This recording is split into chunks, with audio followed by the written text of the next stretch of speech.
오늘 아침 뉴스 연구소. 오늘 아침 뉴스의 맥을 짚어드리는 시간 뉴스연구소. 오늘도 두 분의 연구위원 함께합니다. CBS 김광일 기자, 뉴스톱 김준일 수석 에디터, 어서 오십시오. 안녕하세요. 추석 연휴는 잘 보내고 돌아오셨습니까? 네. 김광일 기자 얼굴에서 약간 광이 나는 것 같아요. 그래요. 육아하다 와갖고. 육아하다 왔는데. 뉴스들 많습니다. 첫 번째 뉴스는 정치권 소식으로 좀 가봐야죠. 네, 밥상 민심 쟁탈전.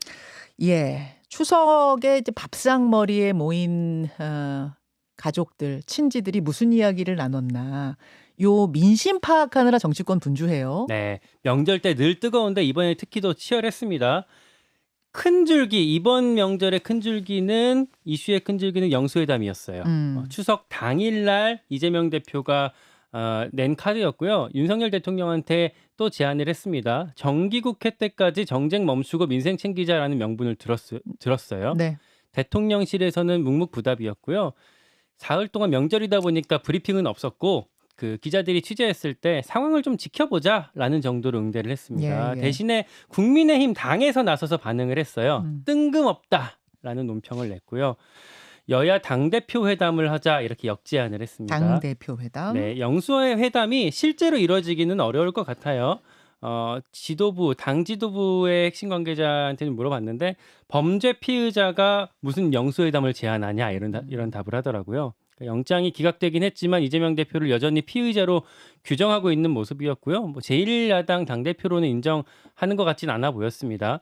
민주당도 뭐라고 반응을 했냐면 네. 윤석열 대통령 불통이 기네스북감이다라고 몰아세우고 있어요. 뭐 이걸 보면은 여전히 이렇게 만남을 성사시킬 의지가 커 보이지는 않아요. 그래서 밥상 민심 쟁탈전 차원에서 던졌을 걸로 보입니다. 영수회담 제안이 추석 당일에 있었고 정치권의 시선은 강서구로 모인 것 같아요. 다음 주 수요일 날 선거거든요. 보궐선거가. 그래서 이제 아흘에 앞으로 다가왔고요. 양당 모두 선거 쪽으로 일정 메시지 다 정조준하고 있습니다. 네, 네. 이재명 대표 일단 영장 기각 이후에 첫 당무를 뭘로 집행할 거냐라고 주목이 많이 됐었는데 이 선거의 상황을 보고받는 걸로 첫 당무를 잡았어요. 당에서는 그런 얘기하는 사람도 있더라고요. 예전에 박근혜 전 대통령이 총선 때 피습당한 직후에 대전은요 라고 했었잖아요. 병상에서. 네, 이번에 대전은요. 이재명 대표의 메시지가 강서는요 이런 메시지다 라고 이게 좀 조악하게 홍보하는 경우도 있었고, 국민의힘 같은 경우에는 뭐 이기면 좋고 지더라도 젖잘싸 뭐 이런 뭐 각도로 잡고 있는 것 같아요. 안철수, 나경원, 권영세, 정우택, 정진석 이런 중진들 모여갖고 메머드급 선대위로 물량 공세하고 있습니다. 강서구청장 선거 전에 모든 이 이목이 쏠려 있는 가운데 김태우 후보가 이 홍보 전 와중에 펼친 어떤 발언 하나가 좀 논란이 됐어요. 40억 애교 발언, 이게 뭐 논란이 됐는데 이게 맥락부터 설명을 드리면 애초에 여기가 김태우 후보가 법원 판결 되면서 직을 잃으면서 보궐선거가 열린 거잖아요. 그렇죠. 그러면서 보궐선거를 하는 비용이 40억 원이거든요. 이거 갖고 민주당이 비판을 많이 했었어요. 네. 당신 때문에 40억 원 혈세가 들지 않느냐라고 했었는데, 여기에 대해서 김태우 후보가 얼마 전에 행사에서 했던 말인데 40억 원 애교로 봐주십시오. 1년에 내가 1,000억 넘게 벌기 위한 수수료 정도로 이해해 주십시오. 봐주십시오라고 얘기를 했었어요. 그러면서 이게 논란이 됐는데 민주당이 그 40억 원 당신 돈이냐 뻔뻔하다라고 비판을 했고, 네. 여기에 국민의힘은 다시 재반박을 하면서 아니 민주당 옛날에 서울 부산 그 보궐선거 민주당 자당의 그 문제로 다시 치러진 선거였는데 박원순 오거돈 안희정 이런 선거들 다 합치면 그 보궐선거 총 비용이 1,000억 원 가까이 된다. 당신들이 무슨 자격으로 비판하냐라고 역비판을 하기도 했었습니다. 선거정 초반에 이 40억 논란이 크게 불거진 모양새. 자, 김준일 에디터. 네. 정치권에는 뭐 추석 연휴가 따로 없네요. 이야기거리가 많았어요. 일단 영수회담부터 좀 말씀을 드리면은 이제 역대 정부에서 영수회담이 여러 차례 열렸는데 이제 김대중 대통령이 이제 당 총재직을 내려놓으면서 당정 분리가 되면서 그 이후에 특히 이제 확 줄었어요. 그래서 네. 김영삼 대통령이 10번 했고요. 김대중 대통령이 8번 했습니다. 그때 김영삼의 파트너는 김대중이었죠. 그러니까 그리고 김대중의 파트너는 주로 이회창 이 있는데 노무현 2번, 이명박 3번, 박근혜 0번, 그리고 문재인 1번. 영수회담이 이렇게 좀 뒤로 가면서 많이 줄었어요. 그 문재인 대통령은 2018년에 이제 자유한국당의 이제 홍준표 대표 그 남북 정상회담 직전에 청와대가 먼저 제안을 한 거예요. 네. 그래서 이렇게 손을 벌려서 이렇게 했는데 재밌는 게 이제 황교안 대표가 영수회담을 먼저 요청을 했거든요. 당시에 홍익표 더불어민주당 수석 대변인이 대통령과 1대1로 영수회담을 하자는 건 과거 권위주의 정권 시절에 제왕적 총재가 있을 때 했던 방안이기 때문에 우리는 그런 방식은 아니라고 생각한다라고 얘기를 했습니다. 그 당시 홍익표 원내대표가 2019년 5월에 홍익표 원내대표 수석 대변인, 그때 대변인이었죠. 예, 수석 이번에 대변인. 원내대표가 된 지금 거고. 현재 예, 원내대표고요. 예, 예. 그러니까 사실 이제 야당에서 제안하는 여당이나 정부가 먼저 제안하는 거는 서로 이제 이해관계 맞으니까 흔쾌히 잘 되는데 야당에서 하는 거는 야 격 높이려는 거 아니야? 이렇게 조금 이제 있는 거죠. 근데 가장 뭐 다른 걸 떠나서 윤석열 대통령의 문제는 뭐 영수회담이고 뭐고 아예 얼굴도 한 번도 안 봤다라는 겁니다. 지나가면서 인사차 뭐 얼굴도 뭐 하고 뭐 보통 원래 대통령 되고 2달 안에 야당 대표 만났거든요. 그러니까 이건 뭐가 있어 뭐라고 하든 이게 문제가 많다. 뭐 이렇게 좀 하고 지금 뭐 영수회담을 제안한 거는 소위 말해서 이재명 대표가 자신감 뿜뿜 뭐 이렇게 좀 예. 5글자로 줄이시는 거예요? 자신감 뿜뿜? 뿜뿜 뭐 이렇게 좀 봐야 될 것 같습니다. 어쨌든 구속영장이 이제 기각이 되면서 체포영장에 구속영장 기각이 되면서 이제 전국 주도권을 좀 가져왔다. 그리고 민생을 챙기는 이제 이미지를 이제 가져오려고 하는 것 같은데 이제 뭐 앞으로 요거는 좀 이제 그 지금 민생 얘기를 주로 하겠다라는 거거든요. 그래서 지금 10월이 이제 국정감사에다가 그리고 지금 장관들 이제 청문회 있고 그리고 이균용 대법원장 이제 후보자 표결도 있고 네. 그래서 지금은 야당의 시간이다. 게다가 이 사법 리스크까지 어느 정도는 해소된 상황이기 때문에 야당의 시간이다 이렇게 봐야 될 것 같습니다. 그래서 이제 여당이 좀 머리가 아프겠다 당분간 선거도 있고 그래서 강서구청장 이 선거 같은 경우에는 그 여당의 조금 삽질 뭐 이런 거를 조금 뭐 지적을 안 할 수가 없어요. 무슨 말씀이세요? 무슨 얘기냐면은 그러니까 굉장히 유명한 책인데 제가 몇 번 인용도 했습니다. 조지 레이코프의 그 유명한 이제 그 정치 심리학, 인지 심리학의 코끼리를 생각하지 마라는 거는 코끼리 생각하라고 하면 무조건 코끼리 떠올리거든요. 코끼리 생각하지 마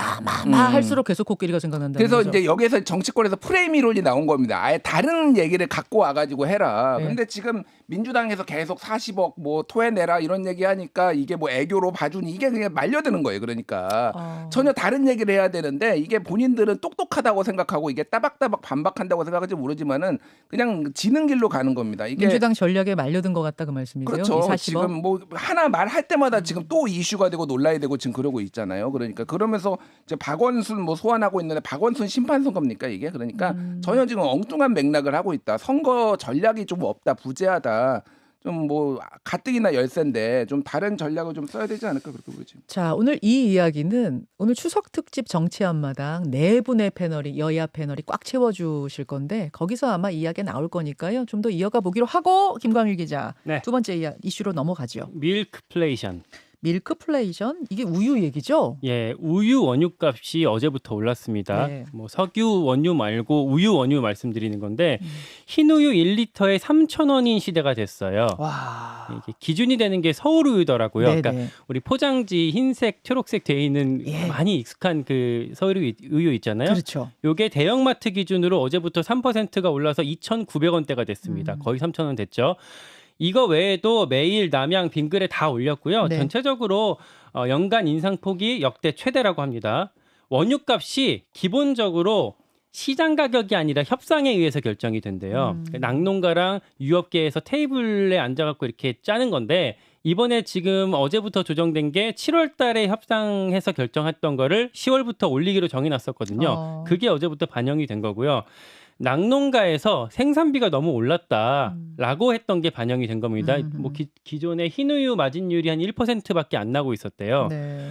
그래서 유업계랑 정부는 사실은 계속 말렸어요. 뭐 정부 그 인상을 막아보려고. 네, 농림부 실장이 유업계 사람들 간담회 만나고 하면서 최대한 좀 막아보려고 했는데 이 정도 선까지 밖에 못했고요. 근데 어떤 분들은 난 어차피 우유 안 먹어. 큰 상관없어. 이렇게 말씀하시는 분도 계시던데 그게 그렇지 않은 게 우유가 들어가는 게 너무 많아요. 그러니까 빵, 과자, 아이스크림 다 우유를 주 원료로 해서 만든 거고요. 커피도 사실 라떼 커피도. 많이 드시잖아요. 그러니까 우유 안 들어간 곳이 뭐 없을 정도로 워낙에 많기 때문에 아마 줄줄이 다 인상이 될 걸로 보이고 그래서 밀크플레이션이라는 말이 나오는 겁니다. 그렇죠. 김준일 에디터. 예, 경제 많이 안 좋죠. 지금 뭐 물가, 수출, 뭐 재정 뭐 다 안 좋은데 지금 산업통상자원부가 이제 9월 수출 입동량을 어제 발표를 했는데 좀 먼저 안 좋은 거부터 말씀을 드리면은 12개월째 수출이 감소했습니다. 그러니까 전년 동기 대비 보통 이제 비교를 하니까 그렇죠. 사실 이제 경제라는 게 계속 성장을 하고 그러기 때문에 이게 잘 줄어들지 않거든요. 한 달 정도 뭐 한두 달 정도 뭐 다른 요인으로 줄어들 수 있어도 12개월째 이거 줄어든 거는 뭐 엄청 긴 기간이죠. 그러니까 외환위기 뭐 이럴 때나 조금 이런 일이 있었다라고 보면 될 것 같은데 다만 무역 수지는 4개월째 흑자예요. 그러니까 4달째 흑자인데 이게 수출이 잘 돼서 그런 게 아니라 수입이 대폭 줄어서 수입이 대폭 줄은 이유는 그동안 한국 경기가 불황이다 보니까 수입을 안 한 거 그리고 최근에는 어쨌든 기름값이 조금 떨어졌었거든요. 네. 그 부분이 이제 좀 영향을 줬다. 그래서 지금 어제 이제 박문규 산업통상부 장관은 이제 변곡점이 될 거다. 우리 수출 이제 더 늘어날 거다. 그러니까 수출이 그러니까 12개월째 감소를 했지만은 그 감소폭이 역대 지금 그 12개월 동안 가장 작았어요. 4.4%로. 그러니까 좀 이제 상저하고가 이제 될 가능성이 있다라는 건데 요 내용을 들여다보면 수출 같은 경우에는 좀 안 좋은 게 이템 미국하고 유럽연합은 수출이 9% 7% 늘었습니다. 그러니까 예. 미국하고 우리 뭐 공들이고 있으니까 뭐 이해가 돼요. 그리고 중국은 이제 계속 이제 적자를 계속 보고 있는데 문제는 아세안이 계속 두 자릿수로 지금 감소하고 있어요. 그러니까 사실은 이게 문재인 정부 때 남방 외교를 상당히 공을 들여서 이를테면 수출선 다변화 뭐 이런 것들을 했는데 이게 지금 현 정부에 들어와서는 이게 좀 유야무야 됐거든요. 근데 지금 그게 뭐 직접적인 원인인지는 알 수 없으나 아세안에서 이렇게 수출이 많이 그 포션이 크지 않더라도 이게 조금 외교 정책을 조금 돌아볼 필요가 있대요. 외교 정책과 이게 예. 무역이 맞물려 있기 때문에 좀 그런 지적이 좀 나오고 있습니다. 자, 다음 이슈로 넘어가죠. 금메달 릴레이. 아시안게임, 항저우 아시안게임 소식도 풍성해요. 네, 어제 제일 큰 뉴스는 여자 배드민턴 금메달이었어요. 보셨어요? 네. 와, 진짜 잘하더라고요. 그러니까 원래 근데 사실 중국이 그러니까 단체전 결승을 중국이랑 만난 건데 중국이 우리보다 한 수 위로 평가가 되거든요. 네. 그리고 개최국 버프까지 있잖아요. 그렇죠. 관중석에서 뭐 짜요 외치고 난리도 아니었는데 그랬는데 우리 선수들이 스코어 3대 0으로 완벽하게 제압했어요. 아니 막 짜요 외치면서 관중석이 뜨겁다가 우리 선수들이 마지막에 딱 이기고 나니까 조용해지는 거예요. 막 신기하게 조용해지더라고요. 그 선수들도 그 중국 선수가 막 절망하고 있는데 그 뒤에서 우리 선수들 막 나와갖고 강강술래하고 파티 벌이고 이런 모습들이 현지 카메라에 잡힐 정도로 네. 되게 이제 멋있는 장면이었고 중국이 3대 0으로 진 게 역사상 처음이라고 합니다. 그래요? 그리고 우리 그 여자 단체전 금메달은 29년 만이었고요. 29년 만에 배드민턴 여자 단체전 금메달이었어요. 그게. 네. 그리고 남자 골프 단체전에서도 금메달이 나왔어요. 네. 태국에 무려 25타 차이로 앞섰습니다. 네. 그리고 롤러스케이트 남자 1000m 최광호도 우승을 했고요. 그래서 우리 선수단은 금메달 30개를 쌓았어요. 네, 네. 금메달 수 기준으로 했을 때 일본보다 하나 더 앞섰고요. 그래서 현재 종합 2위까지 다시 올라갔습니다. 남자 축구 8강전 어제 저녁에 보신 분들 많을 텐데 네.